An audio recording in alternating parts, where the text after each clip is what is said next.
T ನರಸೀಪುರದಲ್ಲಿರುವ Karnataka ರೇಷ್ಮೆ ಕೈಗಾರಿಕೆ ನಿಯಮದ ಘಟಕದಲ್ಲಿ ಕ್ರೀಡಾಂಗಣ ನಿರ್ಮಾಣಕ್ಕೆ ಕೈ ಹಾಕಿರುವ ಸರ್ಕಾರಕ್ಕೆ ನಿರ್ಧಾರಕ್ಕೆ ಇದೀಗ ರಾಜಕೀಯ ತಿಕ್ಕಟಕ್ಕೆ ಕಾರಣವಾಗಿದೆ. ಬಿಜೆಪಿ ಪಕ್ಷದ ಮುಖಂಡರು, ಸಂಸದರು ಮತ್ತು ಮಾಜಿ ಸಂಸದರು ಘಟಕಕ್ಕೆ ಭೇಟಿ ನೀಡಿ ಕ್ರೀಡಾಂಗಣ ನಿರ್ಮಾಣಕ್ಕೆ ತೀವ್ರ ವಿರೋಧ ವ್ಯಕ್ತಪಡಿಸಿದ್ದಾರೆ.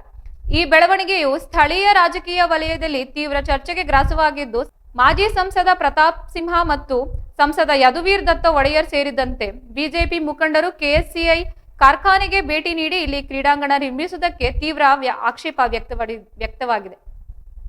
ಅವರ ಪ್ರಕಾರ ಕೆಎಸ್ಐಸಿ ಕಾರ್ಖಾನೆಯು ಐತಿಹಾಸಿಕ ಹಿನ್ನೆಲೆ ಹೊಂದಿದ್ದು ಮೈಸೂರು ಮಹಾರಾಜರ ಕೊಡುಗೆಯಾಗಿದೆ. ಅಂತಾರಾಷ್ಟ್ರೀಯ ಮಟ್ಟದಲ್ಲಿ ಖ್ಯಾತಿ ಪಡೆದಿರುವ ಮೈಸೂರು ಸಿಲ್ಕ್ ಉತ್ಪಾದಿಸುವ ಈ ಘಟಕದಲ್ಲಿ ಕ್ರೀಡಾಂಗಣ ನಿರ್ಮಿಸಿರುವುದು ಸರಿಯಲ್ಲ ಎಂದು ವಾದಿಸಿದ್ದಾರೆ. ಮಾಜಿ ಸಂಸದ ಪ್ರತಾಪ್ ಸಿಂಹ ಅವರು ಯಾವುದೇ ಕಾರಣಕ್ಕೂ ಕೆಎಸ್ಐಸಿ ಘಟಕದಲ್ಲಿ ಕ್ರೀಡಾಂಗಣ ನಿರ್ಮಾಣಕ್ಕೆ ಅವಕಾಶ ನೀಡುವುದಿಲ್ಲ ಎಂದು ಖಡಾಖಂಡಿತವಾಗಿ ತಿಳಿಸಿದ್ದು, ಪಟ್ಟಣದ ಹೊರವಲಯದಲ್ಲಿ ಸೂಕ್ತ ಜಾಗ ಗುರುತಿಸಿ ಕ್ರೀಡಾಂಗಣ ನಿರ್ಮಿಸಬೇಕೆಂದು ಅವರು ಸಲಹೆ ನೀಡಿದ್ದಾರೆ. ಈ ವೇಳೆ ಪುರಸಭೆ ಸದಸ್ಯ ಅರ್ಜುನ್, ರಮೇಶ್, ರೇವಣ್ಣ, ಸಿದ್ದೇಶ್ವರ, ತೋಟದಪ್ಪ, ಬಸವರಾಜು ಸೇರಿದಂತೆ ಹಲವು ಬಿಜೆಪಿ ಮುಖಂಡರು ಉಪಸ್ಥಿತರಿದ್ದು, ಸರ್ಕಾರದ ಈ ನಿರ್ಧಾರವನ್ನು ಬಿಜೆಪಿ ಸೇರಿದಂತೆ ಹಲವು ಸಾರ್ವಜನಿಕರು ಖಂಡಿಸಿದ್ದಾರೆ. ಕ್ರೀಡಾಂಗಣ ನಿರ್ಮಾಣದಿಂದಾಗಿ ಕಾರ್ಖಾನೆಯ ಕಾರ್ಮಿಕರು ಉದ್ಯೋಗ ಕಳೆದುಕೊಳ್ಳುವ ಭೀತಿಯಲ್ಲಿದ್ದಾರೆ. ಈ ಬೆಳವಣಿಗೆಯಿಂದಾಗಿ ಕೆಎಸ್ಐಸಿ ಘಟಕದಲ್ಲಿ ಕ್ರೀಡಾಂಗಣ ನಿರ್ಮಾಣದ ವಿಚಾರ ರಾಜಕೀಯ ಕೆಸರುಗದ್ದೆಗೆ ಕಾಲಿಟ್ಟಂತಾಗಿದೆ. ಈ ವಿವಾದ ಯಾವ ತಿರುವು ಪಡೆಯಲಿದೆ ಎಂಬುದನ್ನು ಕಾದು ನೋಡಬೇಕಾಗಿದೆ. ಬಾಬಾ ಸಾಹೇಬರು ಬಂದಿರುವಂತಹ ಅಲ್ಲಿ ಇರ್ತಕ್ಕಂಥ ನಮ್ಮ ಕೆಎಸ್ಐಸಿ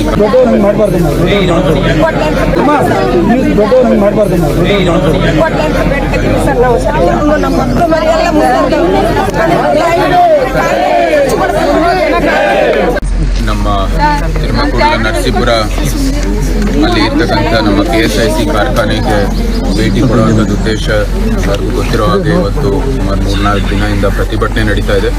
ಇಲ್ಲಿ ಆಯ್ತು, ಇದೇನಿದು ಬಾಬಾ ಸಾಹೇಬರು ಬಂದಿರುವಂತಹ ಸಂವಿಧಾನಕ್ಕೆ ನಾವು ಕಿತ್ತು ಪಡಿತಿರ್ತೀವಿ. ಇನ್ನು ಸಿದ್ದರಾಮಯ್ಯ ನಮ್ಮ ತಿರುಮಕೂಡ ನರಸೀಪುರ ಅಲ್ಲಿ ಇರ್ತಕ್ಕಂಥ ನಮ್ಮ ಕೆಎಸ್ಐಸಿ ಕಾರ್ಖಾನೆಗೆ ಭೇಟಿ ಕೊಡುವಂಥದ್ದು ಉದ್ದೇಶ ಎಲ್ಲರಿಗೂ ಗೊತ್ತಿರೋ ಹಾಗೆ ಇವತ್ತು ಸುಮಾರು 3-4 ದಿನದಿಂದ ಪ್ರತಿಭಟನೆ ನಡೀತಾ ಇದೆ. ಇಲ್ಲಿ ಆಯ್ತು, ಇದೇನಿದು ಬಾಬಾ ಸಾಹೇಬರು ಬಂದಿರುವಂತಹ ಸಂವಿಧಾನಕ್ಕೆ ನಾವು ಕಿತ್ತು ಪಡಿತಿರ್ತೀವಿ.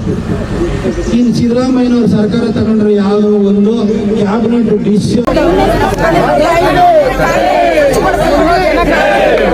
ನಮ್ಮ ತಿರುಮಕೂಡ ನರಸೀಪುರ ಅಲ್ಲಿ ಇರ್ತಕ್ಕಂಥ ನಮ್ಮ ಕೆಎಸ್ಐಸಿ ಕಾರ್ಖಾನೆಗೆ ಭೇಟಿ ಕೊಡುವಂಥದ್ದು ಉದ್ದೇಶ ಎಲ್ಲರಿಗೂ ಗೊತ್ತಿರೋ ಹಾಗೆ ಇವತ್ತು ಸುಮಾರು 3-4 ದಿನದಿಂದ ಪ್ರತಿಭಟನೆ ನಡೀತಾ ಇದೆ. ಇಲ್ಲಿ ಆಯ್ತು, ಇದೇನಿದು ಬಾಬಾ ಸಾಹೇಬರು ಬಂದಿರುವಂತಹ ಸಂವಿಧಾನಕ್ಕೆ ನಾವು ಕಿತ್ತು ಪಡಿತಿರ್ತೀವಿ.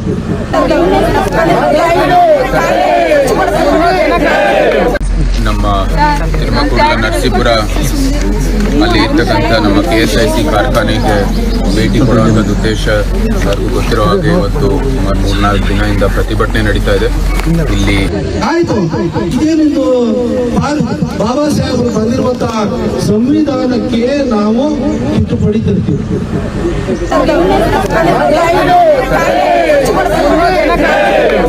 ನಮ್ಮ ತಿರುಮಕೂಡ ನರಸೀಪುರ ಅಲ್ಲಿ ಇರ್ತಕ್ಕಂಥ ನಮ್ಮ ಕೆಎಸ್ಐಸಿ ಕಾರ್ಖಾನೆಗೆ ಭೇಟಿ ಕೊಡುವಂಥದ್ದು ಉದ್ದೇಶ ಎಲ್ಲರಿಗೂ ಗೊತ್ತಿರೋ ಹಾಗೆ ಇವತ್ತು ಸುಮಾರು 3-4 ದಿನದಿಂದ ಪ್ರತಿಭಟನೆ ನಡೀತಾ ಇದೆ. ಇಲ್ಲಿ ಆಯ್ತು, ಇದೇನಿದು ಬಾಬಾ ಸಾಹೇಬರು ಬಂದಿರುವಂತಹ ಸಂವಿಧಾನಕ್ಕೆ ನಾವು ಕಿತ್ತು ಪಡಿತಿರ್ತೀವಿ. ಭೇಟಿ ಕೊಡುವಂಥದ್ದು ಉದ್ದೇಶ ಎಲ್ಲರಿಗೂ ಗೊತ್ತಿರೋ ಹಾಗೆ ಇವತ್ತು ಸುಮಾರು 3-4 ದಿನದಿಂದ ಪ್ರತಿಭಟನೆ ನಡೀತಾ ಇದೆ. ಇಲ್ಲಿ ಆಯ್ತು, ಇದೇನಿದು ಬಾಬಾ ಸಾಹೇಬರು ಬಂದಿರುವಂತಹ ಕ್ಯಾಬಿನೆಟ್ ಡಿಸಿಷನ್ ಸಂವಿಧಾನಕ್ಕೆ ನಾವು ಕಿತ್ತು ಪಡಿತೀವಿ. ನಮ್ಮ ತಿರುಮಕೂಡ ನರಸೀಪುರ ಅಲ್ಲಿ ಇರ್ತಕ್ಕಂಥ ನಮ್ಮ ಕೆಎಸ್ಐಸಿ ಕಾರ್ಖಾನೆಗೆ ಭೇಟಿ ಕೊಡುವಂಥದ್ದು ಉದ್ದೇಶ ಎಲ್ಲರಿಗೂ ಗೊತ್ತಿರೋ ಹಾಗೆ ಇವತ್ತು ಸುಮಾರು 3-4 ದಿನದಿಂದ ಪ್ರತಿಭಟನೆ ನಡೀತಾ ಇದೆ. ಇಲ್ಲಿ ಆಯ್ತು, ಇದೇನಿದು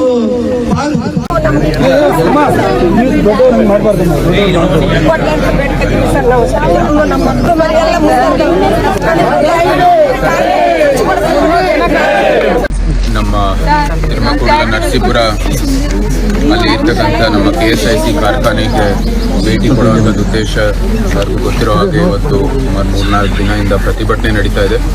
ಇಲ್ಲಿ ಆಯ್ತು, ಇದೇನಿದು ಬಾಬಾ ಸಾಹೇಬರು ಬಂದಿರುವಂತಹ ಸಂವಿಧಾನಕ್ಕೆ ನಾವು ಇದ್ರ ಬಗ್ಗೆ ಹೆಚ್ಚಿನ ಮಾಹಿತಿ ಪಡೆಯಲು ನಮ್ಮ ಜೊತೆ ವರದಿಗಾರರಾದಂತಹ ಮಹದೇವ್ ಸ್ವಾಮಿ ಅವರು ದೂರವಾಣಿ ಸಂಪರ್ಕದಲ್ಲಿದ್ದಾರೆ. ಮಹದೇವ್ ಸ್ವಾಮಿ ಅವರೇ, ಹೇಳಿ, ದಿನ ದಿನ ಕ್ರೀಡಾಂಗಣದ ವಿಷಯ ಇಷ್ಟು ಚರ್ಚೆ ಆಗ್ತಾ ಇದೆ. ಮಾಜಿ ಸಂಸದರಾದಂತಹ ಪ್ರತಾಪ್ ಸಿಂಹ ಅವರು ಮತ್ತೆ ಸಂಸದರಾದಂತಹ ಯದುವೀರ್ ಅವರು ಕೂಡ ಅದ್ರ ಬಗ್ಗೆ ಮಾತಾಡಿದ್ದಾರೆ. ಏನಿರ್ಬೋದು ಇದ್ರ ಬಗ್ಗೆ ಹೆಚ್ಚಿನ ಮಾಹಿತಿ? ಹೌದು ಪ್ರತ್ಯೂಷ, ಇದು ಏನಂದ್ರೆ ದಿನ ದಿನ ಈ ಒಂದು ಕ್ರೀಡಾಂಗಣದ ಕಿಚ್ಚು ಬಹಳ ಜೋರಾಗಿ ವ್ಯಾಪಕವಾಗಿ ಹರಡ್ತಾನೆ ಇದೆ. ಹೌದು, ಹೇಳಿ ಹಲೋ, ಹೇಳಿ. ವ್ಯಾಪಕವಾಗಿ ಹರಡ್ತಾನೆ ಇದೆ. ಹಾಗಾಗಿ ಇಲ್ಲಿ ಈಗ ಇಷ್ಟು ದಿನ ಅಲ್ಲಿ ಒಂದು ಸ್ಥಳೀಯರು ಮತ್ತೆ ಸರ್ಕಾರದ ನಡುವೆ ಇದು ಪರ ವಿರೋಧದ ಚರ್ಚೆ ಆಗ್ತಾ ಇತ್ತು. ಈಗಷ್ಟೇ ರಾಜಕೀಯ ತಿರುವು ಪಡ್ಕೊಂಡಿದೆ. ಯಾಕೆಂದ್ರೆ ನಿನ್ನೆ ಅಷ್ಟೇ ಬಿಜೆಪಿ ಸಂಸದರಾದಂತಹ ಯದುವೀರು ಕೃಷ್ಣದತ್ತ ಒಡೆಯರು ಹಾಗೂ ಮಾಜಿ ಸಂಸದರಾದ ಪ್ರತಾಪ್ ಸಿಂಹ ಅವರು ಕೂಡ ನಿನ್ನೆ ಕ್ರೀಡಾಂಗಣ ವಿಚಾರವಾಗಿ KSIC ಕಾರ್ಖಾನೆಯ ಆವರಣಕ್ಕೆ ಆಗಮಿಸಿ ಅಲ್ಲಿನ ಒಂದು ಆಗುಹೋಗುಗಳನ್ನ ಪರಿಶೀಲನೆ ಮಾಡಿ ಈ ಒಂದು ಕ್ರೀಡಾಂಗಣ ಇಲ್ಲಿ ಆಗ್ತಕ್ಕಂಥದ್ದು ಸೂಕ್ತ ಅಲ್ಲ, ಬೇರೆಗೆ ಎಲ್ಲಾದ್ರೂ ಕ್ರೀಡಾಂಗಣನ ಮಾಡಿ, ಆದ್ರೆ ನಮ್ಮ ಈ ಒಂದು KSIC ಕಾರ್ಖಾನೆಯ ಆವರಣದಲ್ಲಿ ಕ್ರೀಡಾಂಗಣ ಬೇಡ ಅಂತ ಕೂಡ ಅವ್ರನ್ನು ಕೂಡ ವಿರೋಧ ವ್ಯಕ್ತಪಡಿಸಿದ್ರೆ. ಹಾಗೆ ಒಂದು ವೇಳೆ ನೀವೇನೋ ಸರ್ಕಾರ ಹಠಕ್ಕೆ ಬಿದ್ದು ಇಲ್ಲಿ ಕ್ರೀಡಾಂಗಣ ಮಾಡದೇ ಆದಲ್ಲಿ ನಾವು ಮುಂದಿನ ದಿನಗಳಲ್ಲಿ ಇದನ್ನ ಹೋರಾಟದ ರೂಪುರೇಷೆಗಳನ್ನ ರೂಪಿಸಬೇಕಾಗುತ್ತೆ, ಮತ್ತೆ ಹೋರಾಟದ ಆಯಾಮ ಪಡ್ಕೊಳ್ಳುತ್ತೆ ಅಂತಾನು ಕೂಡ ಅವರು ಎಚ್ಚರಿಕೆಯನ್ನು ಕೊಟ್ಟಿದ್ದಾರೆ. ಹಾಗೆ ಮುಂದಿನ ದಿನಗಳಲ್ಲಿ ಇಲ್ಲೇನಾದ್ರು ಕ್ರೀಡಾಂಗಣ ನಿರ್ಮಾಣ ಆದಂತ ಸಂದರ್ಭದಲ್ಲಿ ನಿರ್ಮಾಣ ಮಾಡ್ತೀವಿ ಅಂತ ಏನಾದ್ರೂ ನೀವು ಹಠಕ್ಕೆ ಬಿದ್ದಲ್ಲಿ ನಾವು ನಮ್ಮ ಒಂದು ಕಾರ್ಯಕರ್ತರ ಪಡೆಯನ್ನ ಕರ್ಕೊಬಂದು ಇಲ್ಲಿ ಹೋರಾಟವನ್ನು ಮಾಡ್ತೀವಿ ಅಂತ ಮಾಜಿ ಸಂಸದರಾದಂತ ಪ್ರತಾಪ್ ಸಿಂಹ ಅವರು ಕೂಡ ಎಚ್ಚರಿಕೆಯನ್ನು ನೀಡಿದ್ದಾರೆ. ಧನ್ಯವಾದಗಳು ಮಹದೇವ್ ಸ್ವಾಮಿ.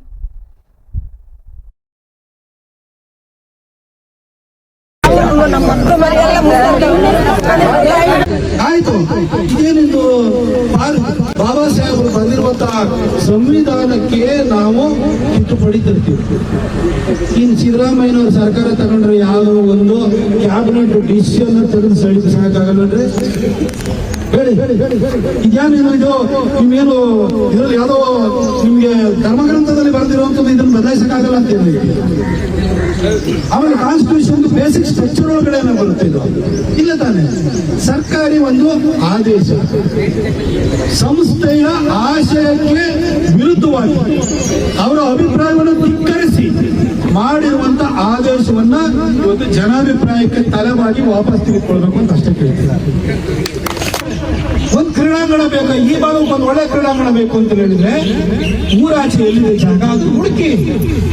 ಊರ ಮಧ್ಯದಲ್ಲಿರುವಂತ ಮಹಾರಾಜರು ಕಟ್ಟಿರುವಂತ ಸಂಸ್ಥೆ ಇದೆಯಲ್ಲ ಅದೇ ಯಾಕೆ ಬೇಕು ಸರ್ ನಿಮಗೆ?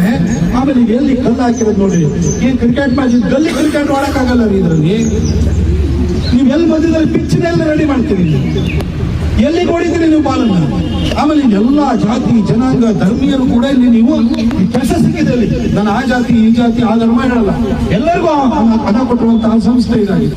ಮೈಸೂರು ಮಹಾರಾಜರು ಇಷ್ಟು ಜನಾನುರಾಗಿಗಳಾಗಿದ್ದಂತ ಇಷ್ಟೆಲ್ಲ ಒಳ್ಳೊಳ್ಳೆ ಕಂಪನಿಗಳು ಮಾಡಿರೋ ಇವತ್ತು ಮೈಸೂರು ಸಿಲ್ಕ್ಸ್ ನ ಜಾಗತಿಕ ಮಟ್ಟಕ್ಕೆ ತೆಗೆದುಕೊಂಡು ಹೋಗುವಂತಹ ಒಂದು ವಾತಾವರಣದಲ್ಲಿ ನಾವು ಇರುವಂತಹ ಸಂದರ್ಭದಲ್ಲಿ ಅದಕ್ಕೆ ಆ ಸೀರೆ ನೇಯಬೇಕಾದ್ರೆ ಬೇಕಾದಂತ ನೂರನ್ನು ತಯಾರು ಮಾಡೋರು ಬದುಕಲು ಕಿತ್ಕೊಳಕ್ ಹೋಗ್ತಿದಿರಲ್ಲ, ಇದು ತಪ್ಪು, ಇದಕ್ಕೆ ನಾವು ಬಿಡಲ್ಲ ಅಂತ ಖಡಾಖಂಡಿತವಾಗಿ ಹೇಳಲಿಕ್ಕೆ ಬಂದಿದ್ದೀವಿ. ನಾನು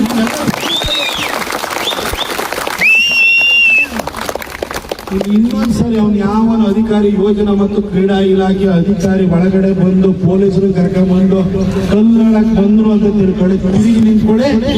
ನಾನೇನ್ ಮೈಸೂರಿದ್ದಲ್ಲಿ ಬರ್ಲಿಕ್ಕೆ ಅರ್ಧ ಮುಕ್ಕಾಲು ಗಂಟೆ ಸಾಕು. ನಮ್ಮ ಲೀಡರ್ಸ್ ಇಲ್ಲಿದ್ದಾರೆ, ನಮ್ಮ ಅರ್ಜುನ್ garu ಕಾಲ್ ಮಾಡಿ, ರೇವಣ್ಣ ಅವ್ರಿಗೆ ಕಾಲ್ ಮಾಡಿ, ಎಲ್ಲ ಲೀಡರ್ಸ್ ಕಾಲ್ ಮಾಡಿ ಮೈಸೂರಿಂದ ನಾವು ಒಂದು ದಂಡು ಕಟ್ಕೊಂಡು ಇಲ್ಲಿ ಬರ್ತೀವಿ.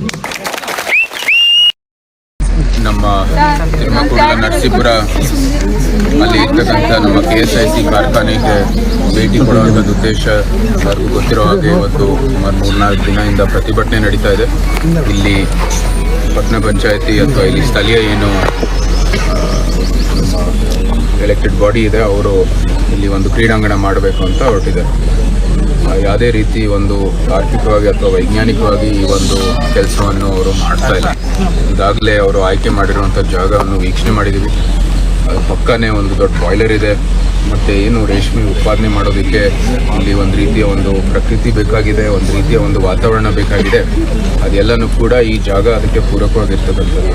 ಅದೂ ಕೂಡ ಅನನುಕೂಲ ಆಗುತ್ತೆ. ಕ್ರೀಡಾಂಗಣ ಬಂದರೆ ಏನು ಗಿಡ ಮರಗಳು ಬರೀ ಅದು ಪ್ರಕೃತಿ ದೃಷ್ಟಿಯಿಂದಲ್ಲ, ಈ ಒಂದು ಕಾರ್ಖಾನೆಗೂ ಕೂಡ ಅನುಕೂಲ ಆಗೋ ದೃಷ್ಟಿಯಲ್ಲಿ ಅದು ಇದೆ ಇಲ್ಲಿ. ಯಾಕಂದರೆ ಅಲ್ಲಿ ಇರ್ತಕ್ಕಂಥ ವಾಸನೆ ಆಚೆ ಹೋಗಬಾರ್ದು, ಮತ್ತು ಇಲ್ಲಿ ಇರುವಂಥದ್ದು ಏನು ಸಿಬ್ಬಂದಿಗಳಿದ್ದಾರೆ ಅವ್ರಿಗೂ ಕೂಡ ಒಂದು ಒಳ್ಳೆಯ ವಾತಾವರಣದಲ್ಲಿ ಕೆಲಸ ಮಾಡೋದಕ್ಕೆ. ಯಾಕಂದರೆ ಈ ಸಿಲ್ಕ್ ಉತ್ಪಾದನೆಯಲ್ಲಿ ಕೆಲವು ಏನು ಧೂಳು ಇತ್ಯಾದಿ ಎಲ್ಲ ಬರೋ ಒಂದು ಕೆಲಸದಲ್ಲಿ ಇದು ಸಹಾಯ ಆಗುತ್ತೆ ಅಂತ ಹೇಳಿದ್ದಾರೆ. ಇದೆಲ್ಲನೂ ಕೂಡ ನಾವು ಗಮನಿಸುವಾಗ ಇದು ಯಾವುದೇ ರೀತಿ ತಾರ್ಕಿಕವಾಗಿ ಆಗ್ತಾ ಇಲ್ಲ ಅಂತ ಭಾಳ ಸ್ಪಷ್ಟವಾಗಿ ಕಾಣಬರುತ್ತೆ. ಅದಕ್ಕಾಗಿ ತಕ್ಕ ನಮ್ಮ ಹೋರಾಟನೂ ಕೂಡ ಇರುತ್ತೆ. ನಾವು ವ್ಯಕ್ತಪಡಿಸುವಂಥ ಕೆಲಸ ಆಗುತ್ತೆ. ಕಾನೂನಾತ್ಮಕವಾಗಿ ಎಲ್ಲರೂ ಮಾಡ್ತಾ ಇರೋದು ಸಂತೋಷದ ಸಂಗತಿ. ಆದರೆ ಇವತ್ತು ಸಾಂಕೇತಿಕ ಒಂದು ಪ್ರತಿಭಟನೆಯಿಂದ ಅದು ನಿಜವಾಗಿಯೂ ಕೂಡ ಭಾಳ ಗಂಭೀರವಾದಂಥ ಪ್ರತಿಭಟನೆಗಾಗಿ ಅದು ಪರಿವರ್ತನೆ ಆಗುವಂಥದ್ದು ಸಾಧ್ಯತೆ ಇದೆ. ಇವತ್ತು ಸರ್ಕಾರ ಸ್ಪಂದಿಸ್ತಾ ಇದೆ. ಅದಕ್ಕೂ ಕೂಡ ನಾವೆಲ್ಲರೂ ಸಿದ್ಧ ಆಗಿದ್ದೀವಿ, ಬದ್ಧ ಆಗಿದ್ದೀವಿ, ಮತ್ತು ನಾವು ಕೂಡ ಅವ್ರ ಜೊತೆಗಿದ್ದೀವಿ. ಅದರಲ್ಲಿ ಯಾವುದೇ ರೀತಿಯ ಒಂದು ಅನುಮಾನ ಬೇಡ. ನಮ್ಮ ಒಂದು ಹೋರಾಟ ಅವ್ರ ಜೊತೆಗಿದೆ. ಈ ಒಂದು ಕಾರ್ಖಾನೆ ಉಳಿಸುವ ದೃಷ್ಟಿಯಲ್ಲಿ ಮತ್ತು ಇಲ್ಲಿ ಸ್ಥಳೀಯರಿಗೆ ಅನುಕೂಲ ಮಾಡೋ ದೃಷ್ಟಿಯಲ್ಲಿ ನಾವು ಜೊತೆಗಿದ್ದೀವಿ ಅಂತ. ನರಸೀಪುರದಲ್ಲಿ ಇರ್ತಕ್ಕಂಥದ್ದು ಅದನ್ನ ಉಳಿಸುವಂಥದ್ದು ನಮ್ಮೆಲ್ಲರ ಕರ್ತವ್ಯ. ನಾವು ಜನಪ್ರತಿನಿಧಿಗಳಾಗಿ, ಎಲ್ಲ ಸಿಬ್ಬಂದಿಗಳಾಗಿ, ಮತ್ತು ನಾವೆಲ್ಲರೂ ಮೈಸೂರಿನವರಾಗಿ ಈ ಒಂದು ಆಸ್ತಿ ನಮ್ಮೆಲ್ಲರದು. ಇದು ಒಂದು ಒಳ್ಳೆ ಉತ್ಪನ್ನ, ಇದು ಒಂದು ಒಳ್ಳೆ ಪರಂಪರೆ ನಮ್ಮ ಮೈಸೂರದು. ಅದನ್ನ ಉಳಿಸುವಂಥದ್ದು ಕರ್ತವ್ಯ ನಮ್ಮಲ್ಲಿದೆ. ಜೊತೆಗೆ ಇವರೆಲ್ಲರಿಗೂ ಕೂಡ ಒಂದು ಬದುಕು ಕೊಡುವಂಥದ್ದು ಸಂಸ್ಥೆ ಇದು. ಅದು ಎಲ್ಲಕ್ಕಿಂತ ಮುಖ್ಯವಾದದ್ದು ಅದೇ ಅವರ ಉದ್ದೇಶ. ಒಂದು ಸ್ವಾವಲಂಬಿ ಒಂದು ಬದುಕು ಕೊಡುವಂಥ ದೃಷ್ಟಿಯಲ್ಲಿ, ಅವ್ರಿಗೆಲ್ಲರಿಗೂ ಆದಾಯ ಕೊಡೋ ದೃಷ್ಟಿಯಲ್ಲಿ ಅದನ್ನ ಉಳಿಸುವಂಥದ್ದು ಕೆಲಸ ನಾವೆಲ್ಲರೂ ಮಾಡ್ತೀವಿ. ನಮ್ಮ ಮಕ್ಕಳು ಮರಿ ದಯವಿಟ್ಟು ನೀವು ನಮಗೆ ಕೊಡ್ಲಿ ಅಂತ ಬೇಡ್ಕೊತೀವಿ ಸರ್. ನಾವು ನಮ್ಮ ಮಕ್ಕಳು ಮರಿ ಎಲ್ಲ